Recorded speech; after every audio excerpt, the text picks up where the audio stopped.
बांग्लादेश की आजादी के लिए संघर्ष में, उस संघर्ष में शामिल होना मेरे जीवन के भी पहले आंदोलनों में से एक था।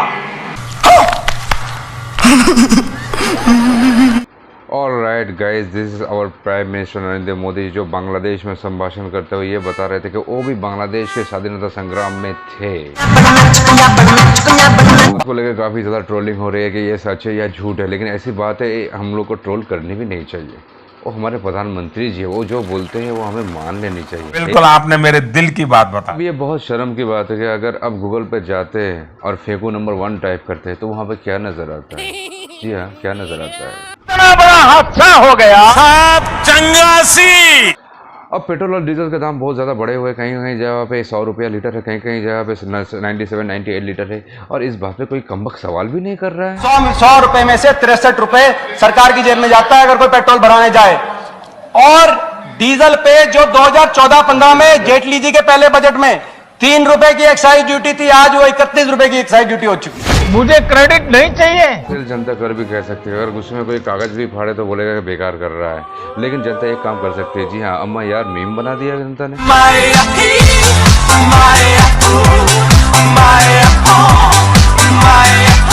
तो मोदी जी शायद सुन ले। गैस हो, पेट्रोल हो, डीजल हो, हर प्रकार से महंगाई बढ़ रही है कि नहीं बढ़ रही है। अब this is very interesting. Modi ji सत्ता पे आने से पहले क्या बताए थे राजेश शर्मा के शो में, पर याद है? जी हाँ याद है ना, पाकिस्तान को लव लेटर लिखना बंद करनी चाहिए। पाकिस्तान को उसी की भाषा में जवाब देना चाहिए, ये लव लेटर लिखना बंद करना चाहिए। तो अब क्या हो गया? पाकिस्तान के नेशनल डे पर हमारे प्रिय चचा ने एक लेटर लिखा, उस लेटर में 4 बार ये भी लिखा है कि योर एक्सीलेंसी भाग गया है, दोनों का हालचाल पूछना भी बंद कर दिया हमारे चचा, और ये भी लिखा जा रहा है कि speedy recovery from corona to Pakistan prime minister. मेरे साथ कुछ लोगों ने मेरे कपड़े फाड़े, मुझे चांटे मारे और पूछा अच्छे दिन कब आएंगे। हाँ मित्रों, भक्त भी खुश नहीं होंगे इससे। सांसारिक दृष्टि से देखो तो भक्त पागल ही जैसा दिखाई देता है।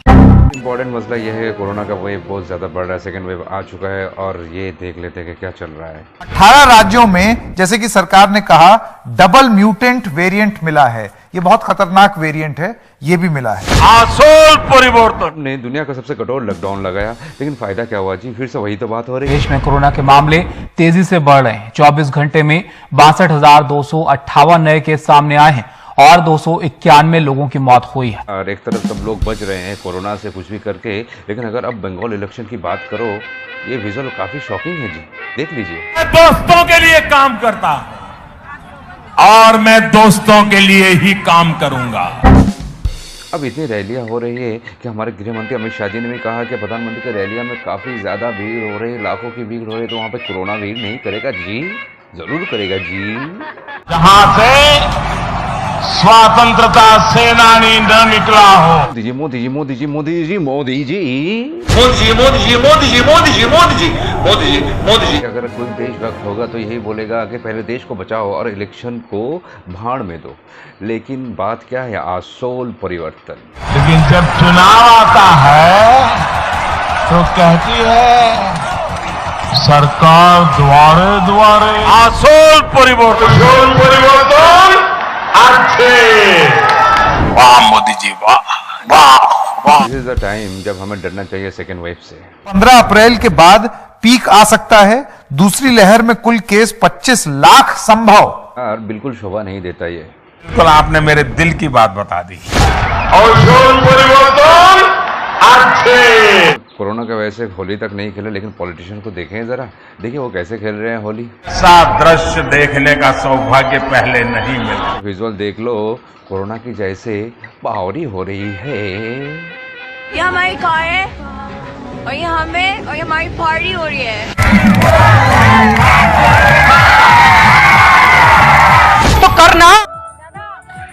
जी हाँ, यहाँ पे देखिए देवांशु तृणमूल के वर्कर और जो है मदन दा जो अभी बीजेपी में है, पहले तृणमूल में थे, सब साथ में मिलकर वो कैसे होली सेलिब्रेट कर रहे। कोरोना विधि का कोई पालन नहीं है, तो कहते हैं ना, होली के दिन दिल खिल जाते हैं, रंगों से रंग मिल जाते हैं, गिले शिकवे भूल कर दोस्तों, दुश्मन भी गले मिल जाते हैं। हमने दुनिया का सबसे कठोर लॉकडाउन किया था, इतना तो चाइना तक भी नहीं किया था। लेकिन क्या किसी से पूछा गया था लॉकडाउन करने से पहले? आज रात 12 बजे से संपूर्ण देश में संपूर्ण लॉकडाउन होने जा रहा है। विमर्श नहीं किया था लॉकडाउन करने से पहले। जी हाँ, देख लीजिए इस चैनल में क्या बताया जा रहा है, देख लीजिए। लेकिन क्या उससे पहले स्वास्थ्य और वित्त जैसे अहम मंत्रालयों से ली गई थी सलाह? तक बहुत लोगों को पल्ले ही नहीं पड़ा है कि करके क्या आया Modi. National disaster management authority of India के जरिए लॉकडाउन किया गया था और इसका हेड कौन थे पता है आपको? जी हमारे चचा, यानी एनडीएमए के हाथ में थी और इसके अध्यक्ष प्रधानमंत्री हैं। गए कि आपने कभी किसी और से विचार विमर्श किया था इस बारे में? तो जवाब आया जी हाँ, नील। हमने ये भी पूछा कि कोरोना वायरस के मुद्दे पर हुई तमाम मीटिंग्स में से इसके चेयरपर्सन ने कितनी मीटिंग अटेंड की। दोनों सवालों का जवाब था 0। I'm not interested यार, मुझे सुनना ही नहीं है। सबके दिल रो रहे थे जब हम लोग ये विजुअल देख रहे थे। जी काम धंधा था, मजदूरी है, काम धंधा कर लेते, रोज बच्चों को खिला लेते। अब यहाँ पे 2 महीने से कौन दे रहा हमारे लिए? वो कोई नहीं दे रहा है। घर में कह देते हैं सरकार दे रही, वो दे रहा, कोई नहीं दे रहा। मोनेटाइजेशन की बात करो तो एकदम से लगा दी गई थी और 100 से ज्यादा जाने गई थी और हमारे दिमाग की तो छोड़ ही दीजिए। सोचना नहीं चाहिए था इतना बड़ा डिसीजन लेने से पहले। जब हमने रिसर्च किया तो ये पता चला। जब हमने गृह मंत्रालय से पूछा कि लॉकडाउन लगाने से पहले मंत्रालय के भीतर क्या किसी किस्म की चर्चा हुई, एक नहीं बल्कि 2 बार पूछा और दोनों बार नीति आयोग ने बताया कि उसके पास लॉकडाउन संबंधी किसी चर्चा की कोई जानकारी नहीं है। इसकी बात तो छोड़िए, जब बाकी स्टेट के मुख्यमंत्री जियों से पूछा गया था इस बारे में, लॉकडाउन के बारे में, लॉकडाउन का कुछ उन लोग को पता भी था कि नहीं, तो ये जवाब आया। असम और तेलंगाना के मुख्यमंत्री कार्यालय ने हमें बताया कि उनके पास ऐसी कोई सूचना नहीं थी। दिल्ली एंड पंजाब केंद्र शासन द्वारा लागू किए गए लॉकडाउन से पहले सलाह मशवरा से जुड़ी कोई जानकारी इनके पास नहीं थी। पंजाब, गुजरात और उत्तर प्रदेश के राज्यपालों के पास भी 24 मार्च 2020 से पहले की गई ऐसी किसी चर्चा की जानकारी नहीं है। से भी पूछा गया था कि लॉकडाउन से पहले उनको कोई जानकारी दी गई थी कि नहीं। अब मतलब अब क्या करें, इसकी कोई जानकारी नहीं दी गई।